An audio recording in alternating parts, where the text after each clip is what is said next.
language class. Okay, today we're looking at lesson 6, more contractions and birthday. So we're going to learn some exciting things in this lesson. Let's start off with a little bit of review. So we were checking your work from this past week, and we noticed a lot of you missed about the possessive words that show ownership. So we're going to look a little bit at these kinds of words. Okay, so how do we make a word possessive? How do we make a word own something? So remember we talked about apostrophe S? Okay, so when we talk about an apostrophe S, remember I told you that an apostrophe looks just like a comma, except we use it on the top, okay?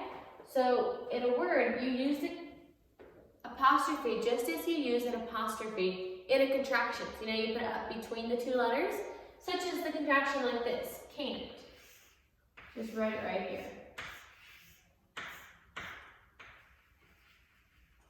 See where we put that apostrophe? Way up on top, okay? A comma, you put way down here. Okay? So you're gonna put it way up on top, just like that. Okay, so let's look at these words over here. Cat's fur. What owns something here? What is owning something? Whose is it? Cat's fur. Whose is it and what do they have? Okay, it's the cat's, right? So we're gonna make the cat show that it owns something. So by making it say something is the cat's, we're gonna put an apostrophe right here. Everybody watch closely because this is something that a lot of you miss. So cats, and notice how we have apostrophe S, okay? Cats, and then what was it? It was cat's fur, right? So what belonged to the cat? The fur, right? Whose fur was it? It was the cat's fur, right? Let's look at the next one. Car's hood. Who or what was it? Okay? Who owns something? Whose was it? It was the car's, right? So we're going to put an apostrophe right here right before the S. You always put the apostrophe right before the S. So now it says car's hood. It shows that it was the car's. It was the hood that belonged to the car. It was the car's hood. The hood belonged to the car. And by putting this apostrophe S, it made it show that cars own something. And then that made it say car's hood. The hood that belonged to the car. Let's look at the next one. Dogs bark. Whose was it? Was it the dogs or was it the bark? It was the dogs, right? Whose was it? It was the dogs. So you're going to put the apostrophe S right here. Again, right before the S. So we put it right before the S. Dogs, what? What belonged to the dog?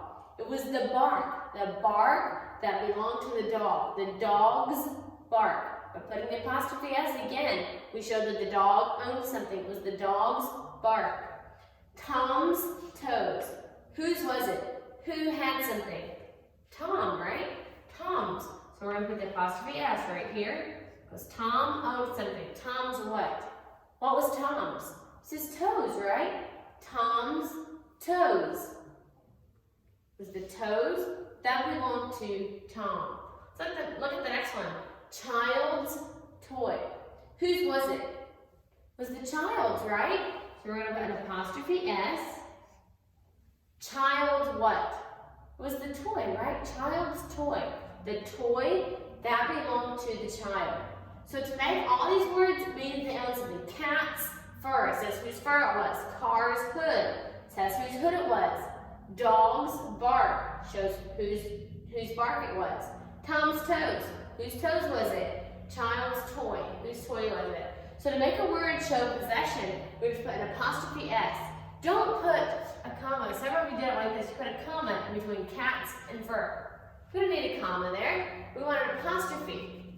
Apostrophe right before the S. So all these words end with apostrophe S.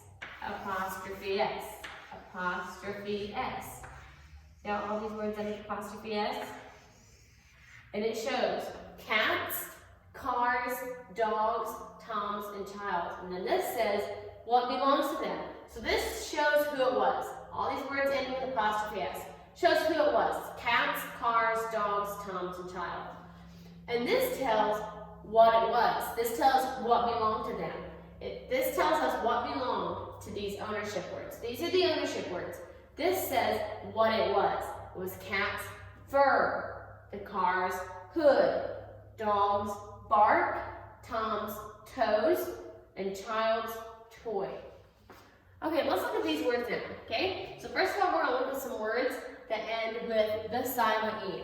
What is the rule for that? What is the rule for when words end with silent E? Okay, say together when we're adding a vowel suffix. When a word ends with silent E, drop the E before adding a vowel suffix. Say that with me. When a word ends with silent E, drop the E before adding a vowel suffix. What about when a word ends with when we're wanting to add a consonant suffix to a word that ends with a silent E? Say that rule with me. When a word ends with silent E, keep the E when adding a consonant suffix.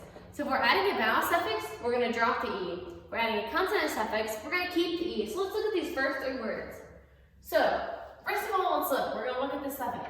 Vowel suffix or consonant suffix. So what is the first one? First one is a vowel suffix, right? Because it begins with a vowel. So if we're adding a vowel suffix, what do we do? Let's say it together. When a word ends with silent E, drop the E before adding a vowel suffix. So we're wanting to add a vowel suffix. We're going to erase this E right here and add our suffix, given. Now that word says given. So the next one, and again, we're adding a vowel suffix. When we're adding a vowel suffix, we what? We drop the E. Let's drop our E and simply add the suffix. And that says baking. Let's look at the next one. Now this one, we're adding a what? That is a consonant suffix. When we're adding a consonant suffix, what do we do? When we add a consonant suffix, we keep the E. Okay, so we're just going to simply, simply just add the suffix. Now, these next two are working with, do we double the consonant? So, do you remember the three questions that you asked yourself? First of all, you ask yourself, does it have a short vowel? Does it end with only one consonant? And am I adding a vowel suffix? So let's go through here and let's answer each one of those questions. Okay, tipping. Is the word tip, want to add the suffix ing. Okay, so does it have a short vowel? Tip. Yes, it does. So we'll go ahead and mark that vowel. Does it end with only one consonant? Yes, it does. And are we adding a vowel suffix? And again, yes. So if we answered yes to each one of those, we're going to double the consonant and add the suffix. Okay, just like that. Now let's look at the next one, fast. We're going to say faster. Does it have a short vowel? Fast. Yes, it does. Does it end in only one consonant? Uh-oh. Nope, it has two consonants. S and T are both consonants. Are we adding a vowel suffix? And again, yes, but we answered no to one of those. So if we answered no to one of those, what are we going to do? If we answered no to any one of those, and we did, because it has two consonants at the end, we are going to simply just add the suffix. So if you answer no to one of those, just add the suffix. If you answer yes to each one, double the consonant and add the suffix. What does PH and GH say? Say it together. PH and GH say f. PH and GH say f. Okay, so we learned the other day about had and would contractions. What's special about had and would contractions? What's something that's a little bit different about those two together, had and would? They had the same contraction, right? So the contraction for he had and the contraction for he would is exactly the same. It's just written like this. That can mean he had, or that can mean he would. Same way for she had or she would. This contraction can mean she had, or it can mean she would. You had and you would. Here's the contraction for you had and you would. They're the very same. What about the contraction I had and I would?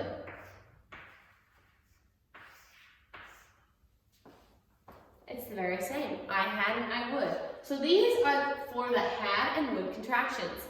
Today we're going to learn just a few more of those. So in the very first top of your lesson it says had and would contractions. And then in the middle box it says they had. And that could mean for they had, that would be the same contraction as they had and they would. They're both spelled the same. They're written like this. Write they, apostrophe D.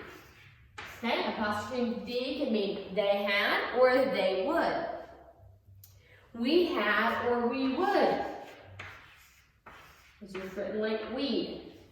Okay, we had, we would. It had or it would. Written the same way. It had or it would. You write it the same. It had, it would. And there had or there would.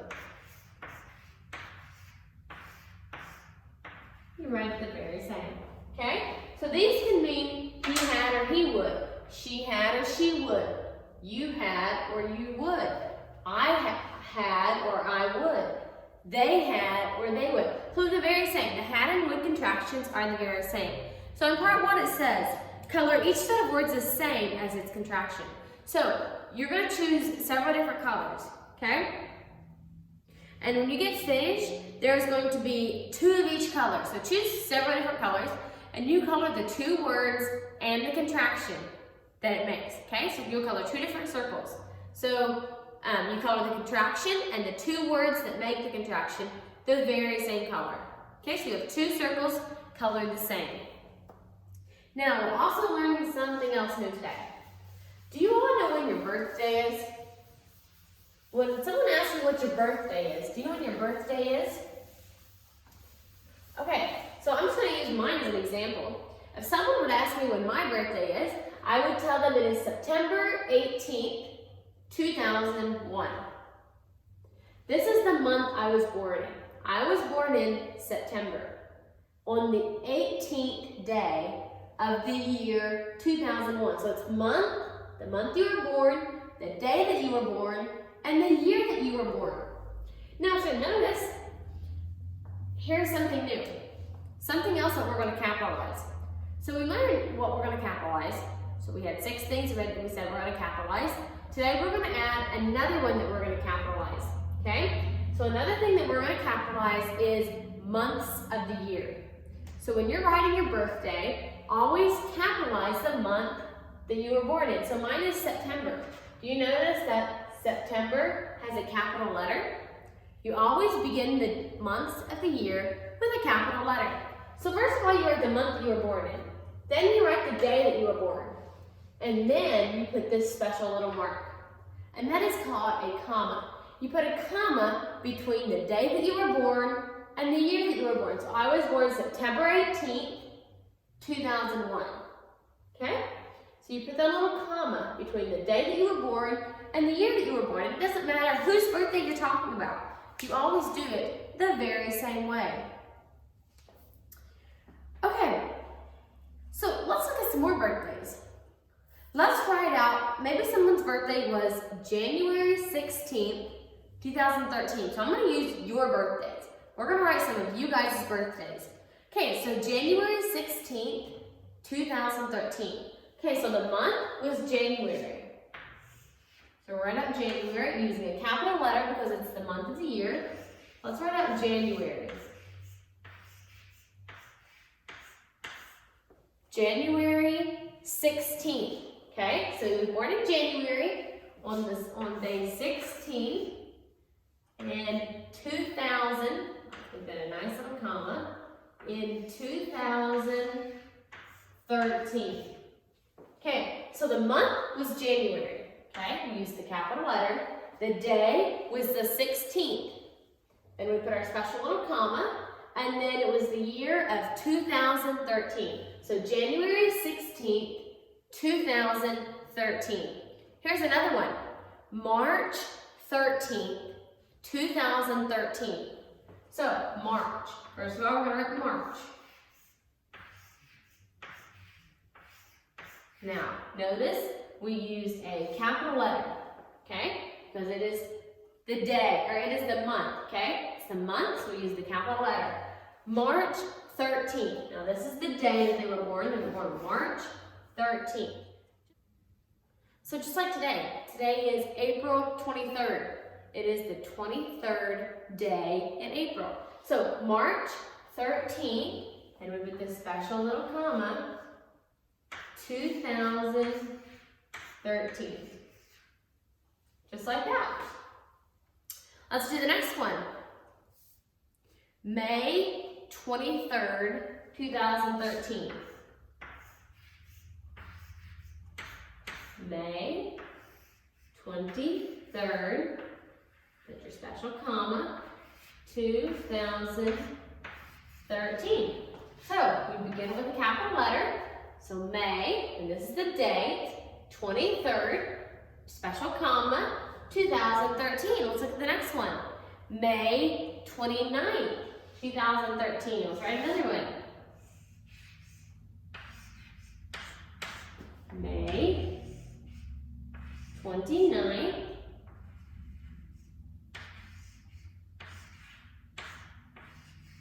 2013. Okay, so we capitalize it. May 29th, comma, 2013. Okay, let's do some more. Next one is August 17th, 2012.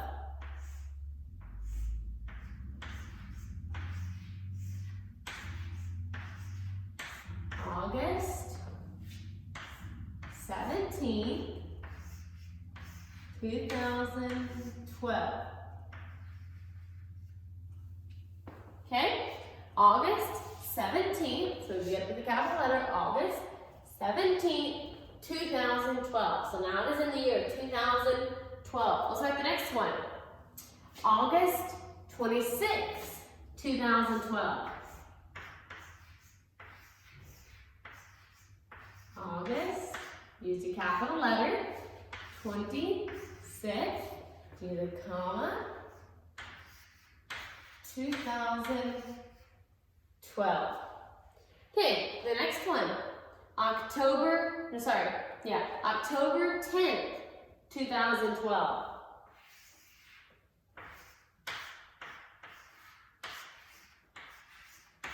For October, use the capital letter, October 10th, comma, 2012.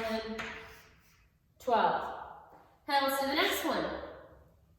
November 8th, 2012.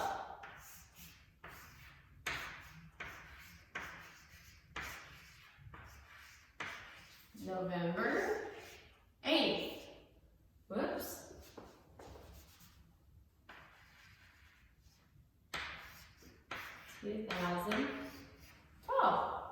So use the capital letter, November 8th, comma, 2012. Here's another one, November 12th.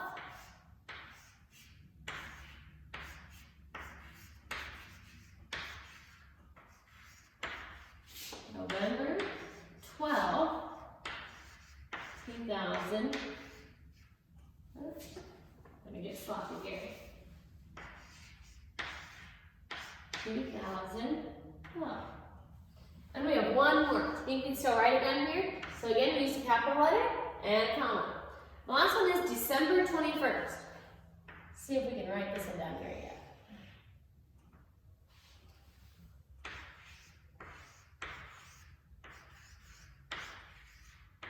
December 21st, 2012. Now, can you all find your birthday up there? Do you all see your birthday up there? And look, notice how we wrote, specifically look at your own birthday. And notice how we wrote it. You notice that every one of these begin with a capital letter. They all begin with a capital letter. And then it has the date. So we wrote the month and then the date. September 18th, January 16th, March 13th, May 23rd, May 29th, August 17th, August 26th, October 10th, November 8th, December 12th, and December 21st. And then after the day, we put a comma. Between the day and the year, we put a little comma. Notice how we did that? Between the day and the year, we put a little comma. That is how you always write a birthday out. So anytime you write your birthday, be sure you use a capital letter and be sure you use a comma. So it says your birthday is the day that you were born. Use a capital letter and a comma. So when you're writing your birthday, always remember to use one capital letter, one comma. You capitalize the day of the month, and then you put a comma between the two numbers. So the 18th, between the day and the year. So this is the day you were born, this is the year that you were born. So if we were going to write today's date, today is April 23rd, 2020. Let me erase my birthday up here, and we will write this. April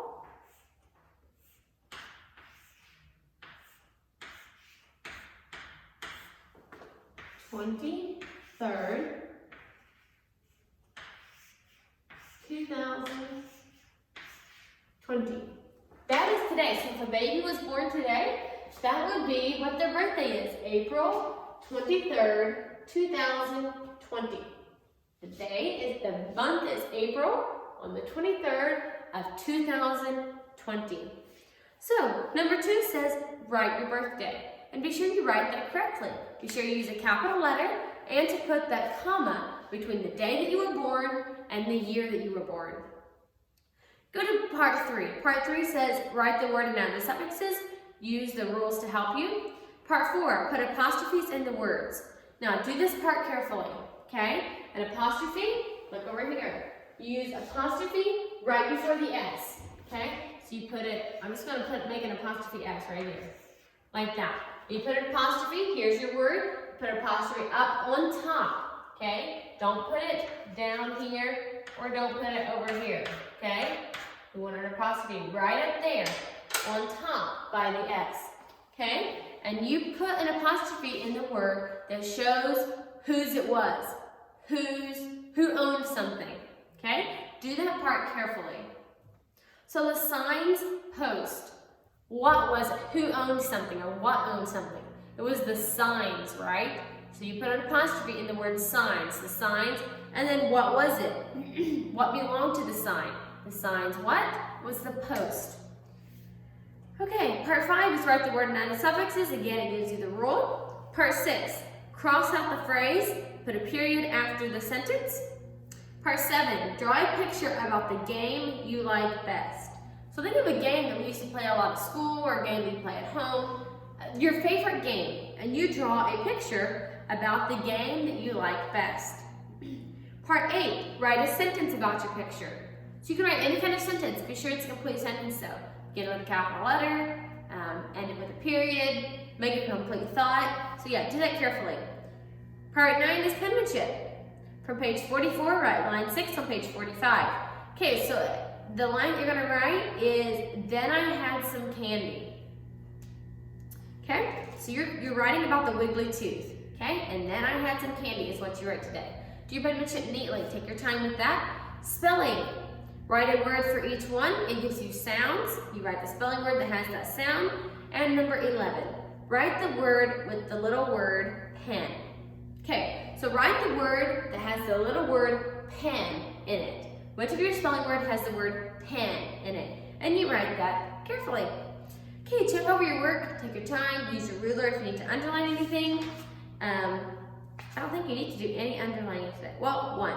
Okay, so when you're back in part 6, where you're crossing out the phrase, put one straight line using your ruler through that phrase, okay? Don't put a big sloppy X on it. Just take your ruler and draw a line through the phrase, okay? So this is the only time you would need your ruler to do it right neatly. Take your time, check over your work. Yeah, do your best. And I'll see you in reading class.